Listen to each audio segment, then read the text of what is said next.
10월 20일 금요일 아침입니다. 오늘 하루의 삶도 하나님과 함께 동행하시는 복된 날 되시기를 기도합니다. 오늘 하나님께서 우리에게 주시는 말씀은 에베소서 3장 7절 말씀입니다. 이 복음을 위하여 그의 능력이 역사하시는 대로 내게 주신 하나님의 은혜의 선물을 따라 내가 일꾼이 되었노라. 바울은 자신의 잘못이나 실수와 상관없이 복음을 전하다가 감옥에 갇히게 됩니다. 왜 감옥에 갇히게 되었는가? 제가 앞서 말씀드렸던 것처럼 복음을 전하다가 감옥에 갇히게 된 것입니다. 어떻게 보면 복음을 전하는 것 그 자체는 자신의 의지가 아니었습니다. 하나님의 지시에 따른 것이었고 그 하나님의 명령에 순종한 것입니다.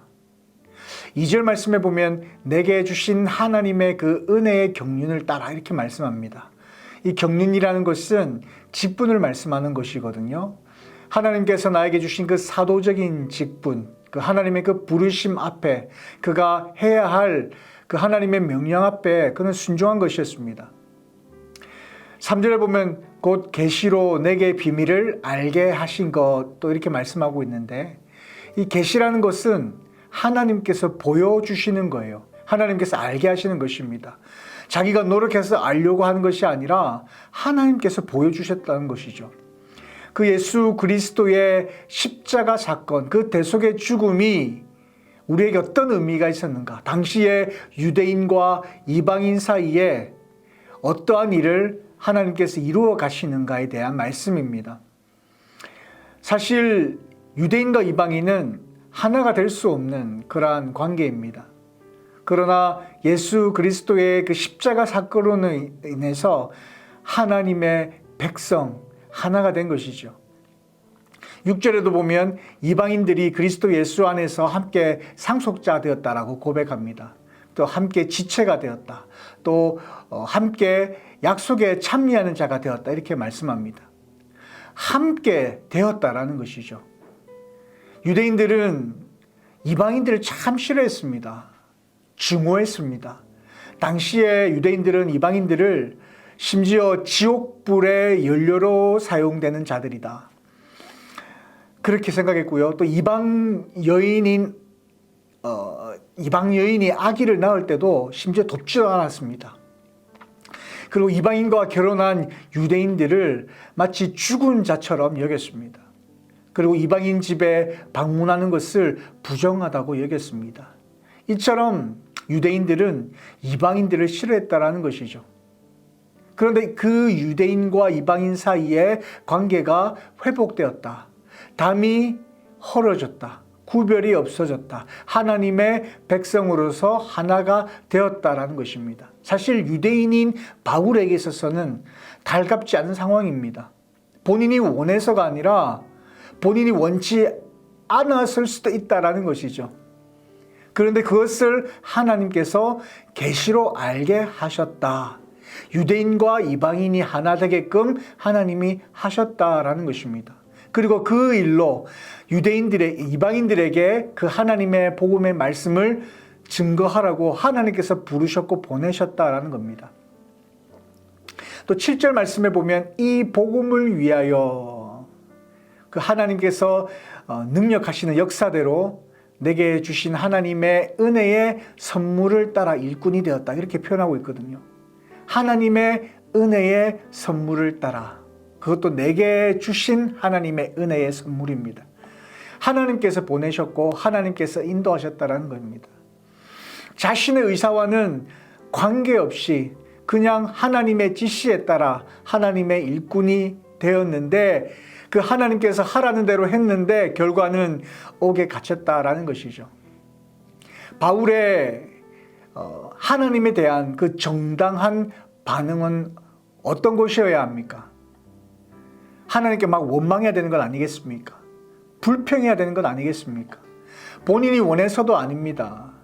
본인이 하겠다고 한 것도 아니죠. 하나님께서 부르셨고요.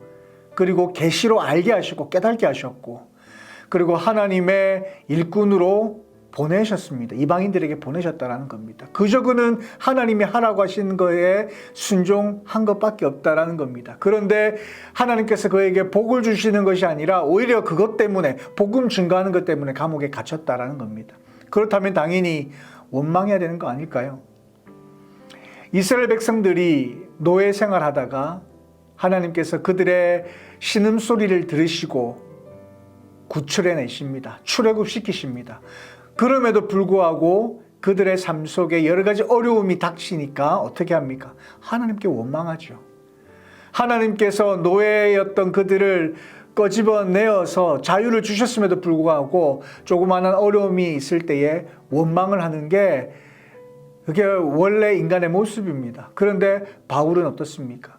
마땅히 하나님께 원망할 수 있는 상황이었지만 2절과 7절에 보면 하나님의 은혜의 경륜이었다. 하나님의 은혜의 선물이었다. 내가 하나님의 일꾼이 되었고 또 이런 어려움과 고통을 당하는 것조차도 하나님의 은혜요 나의 기쁨이다라는 고백을 하고 있다라는 것입니다.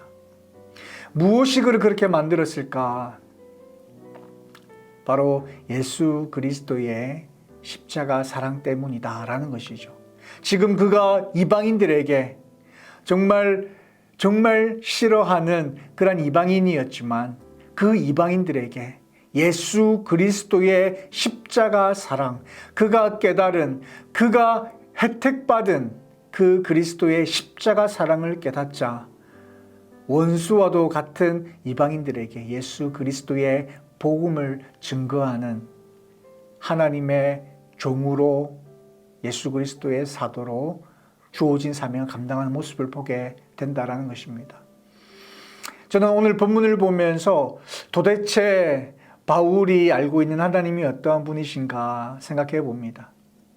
똑같은 하나님을 섬기고 똑같은 하나님의 사랑을 똑같이 받고 있지만 어떤 누군가는 원망과 불평을 하고 있지만 이 바울은 하나님 앞에 감사하며 내가 하나님의 일꾼으로서 섬길 수 있는 그 자체를 하나님의 은혜요 또 본인에게는 기쁨으로 여기고 있는 모습을 보게 된다라는 것입니다.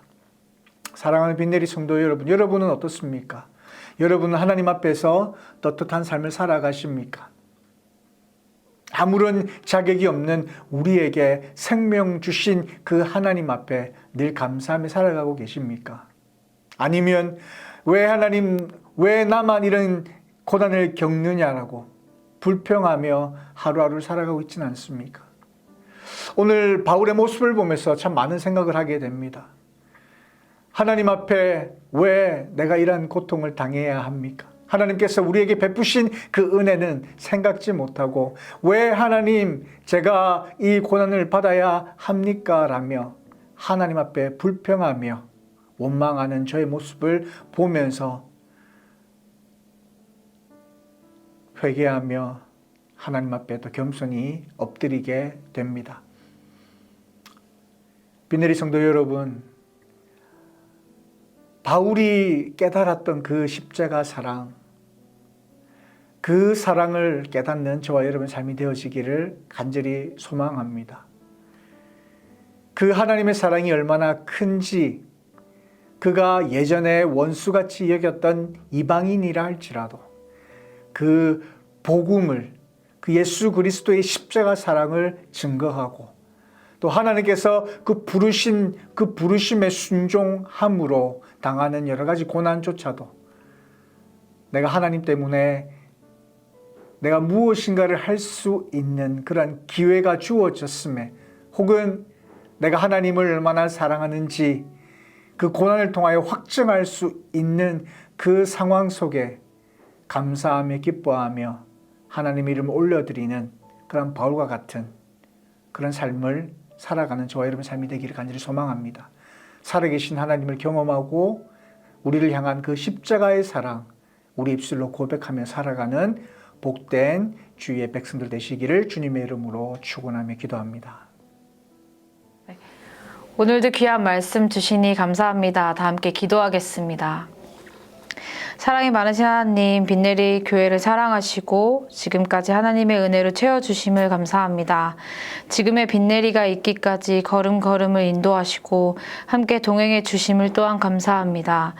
때로는 교회가 많은 힘든 일도 있었지만 그 모든 시간들까지도 우리의 믿음이 성장하고 우리 교회가 든든히 세워져 가는 과정이었음을 믿습니다. 실수가 없으시고 완전하신 하나님, 빛내리 교회가 새 건축을 위해 계속해서 기도함으로 준비하고 있습니다. 새 건축을 위해 함께 기도하며 빛내리의 또 다른 하나님의 역사를 써내려갈 은혜와 기쁨을 기대합니다. 모든 가정 가운데 세심하게 개입하셔서 우리가 겪고 있는 모든 문제들을 해결하고 하나님이 보시기에 아름다운 성전이 될 수 있도록 함께 해주세요. 특별히 건축위원회에서 새 성전을 위해 많은 수고와 시간을 쏟고 있는데 우리의 의를 나타내는 것이 아니라 하나님의 의를 구하며 주님이 주시는 지혜로 아름다운 건축을 위해 온 힘을 다하여 준비하고 있는 모든 일들이 잘 진행될 수 있도록 건축위원회의 모든 분들에게 능력과 힘을 더하여 주세요. 하나님, 빛내리 성도들이 하나 되어 새 건축을 위해 기도합니다. 계속해서 일어날 다음 세대들을 위해 하나님의 사랑을 전하고 주변에 좋은 영향을 끼칠 수 있는 그런 교회, 하나님이 중심이 되어 온전히 하나님만을 사랑하고 섬기는 교회, 나보다 남을 낮게 여길 수 있는 예수님을 닮아가는 그런 교회가 될 수 있도록 주님 변함없이 빛내리 교회와 동행하여 주시옵소서. 사랑합니다. 감사합니다. 예수님의 이름으로 기도드립니다. 아멘.